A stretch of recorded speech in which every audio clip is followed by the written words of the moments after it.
I'll tell you what, that could have been worse. You guys don't know how tight that fit was. The next 2 days are run very, very, very tight. What I mean by tight is today I had to get up. It was raining. I didn't have time to go last trip with Sweet on Pete, even if I wanted to. Jason did. She looked great, I was told. I had to go to the Meadows to race Tanzanite Tricks. Pouring rain. I don't want to go. I don't want to go at all.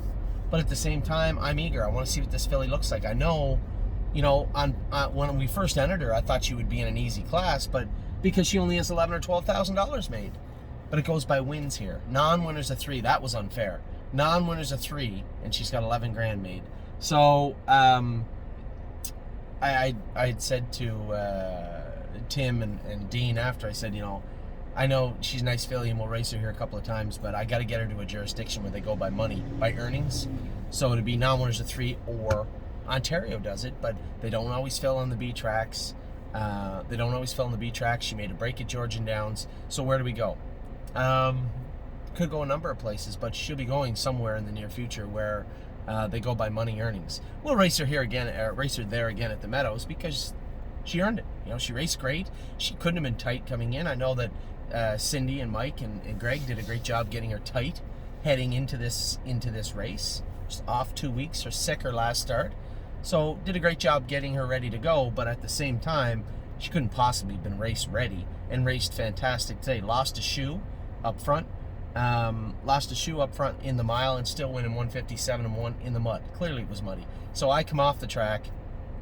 I hate the mud, but I do like winning. So I was happy. Come in, covered in mud, and I'm on a tight line. I have to get back to Northfield to qualify Miss Meringue, Hope Surprise, and School, Stonebridge Dolce. Okay. Spray my face off, roll the coat up, throw it in behind the seat, take off. I get to Northfield Park as they're calling out the 4th qualifier. We're in the 4th qualifier. So I pull up to the fence. The sun's out, it's hot, the track's fast. I got mud pants on. So I literally qualified in a t-shirt and mud pants. I hadn't done that in a long time. But I'm glad I didn't put my mud top on. I might have had a stroke had I done that. It's pretty warm here right now. So Miss Meringue, 1 mile in 2 minutes and a piece, 2-1. She needed that. I kind of worked her over and worked her hard in the mile, but she needed that. And I think the big glute, she just a big lobster type that's going to go a little bit faster. So hopefully we can get some speed and some work into her. But I wasn't disappointed with her qualifier at all. Then Hope Surprise came out. Man, I was frustrated. He made a break coming to the half. He was just hitting his knee. When we had sent him to Tim, I had big shims on his shoes. Now, how do I explain this? For those of you who aren't horsemen, I say this sometimes, but I'll go down this road again. A shim. So, if you want to try and get a horse out of its knee that is hitting his knee, so the left foot would come up and hit the right knee, the right foot would hit the left knee. See where I'm going with this? So, it's all about, I guess, angle and trajectory coming off the ground. Some horses will flip their foot in and hit their knee hard like that. And what you can do is tip them in to mitigate that flip, and sometimes they hit their knee less or maybe not at all. Now the other way is if you have a narrow horse that kind of is tipped out a bit, it kind of just floats into the knee, shimming them out a little bit sometimes snaps them over and gets them out of that knee a little bit quicker. It doesn't always work, but it's something you always try. Now, you can't just go and take that angle off the foot. So you can't just go and take the shoe off the foot and take that drop that angle down on the outside or the inside of the foot.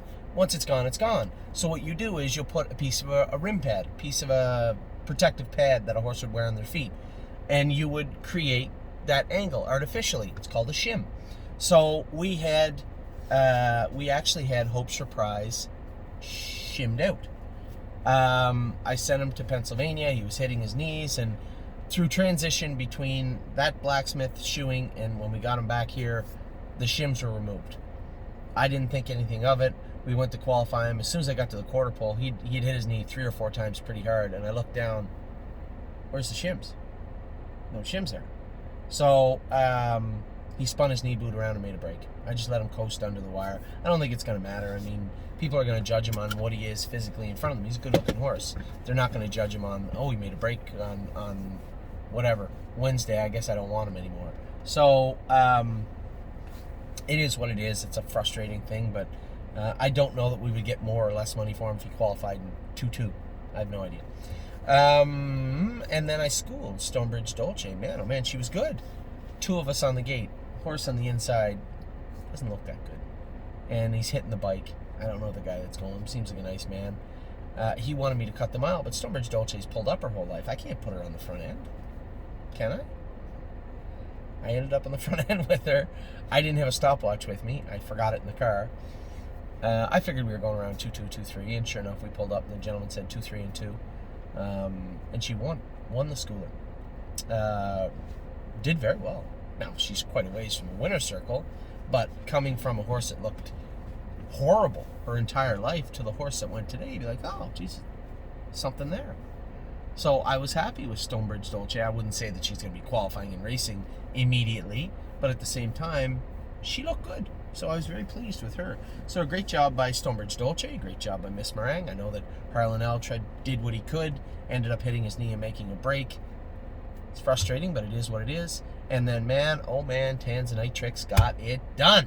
Now we got a full slate tonight. We got a whole slew of them racing tonight. Rose Run Why Not's racing here. So is West 52nd. I got a couple of catch drives. There's horses in Ontario racing. We got lots on the go today. So buckle up. Hopefully we're going to have a good night. As of 5:23 in the afternoon, I have half an hour to get back to the track and warm up our girl Rose Run Why Not. As of 5:23, all is well in the universe.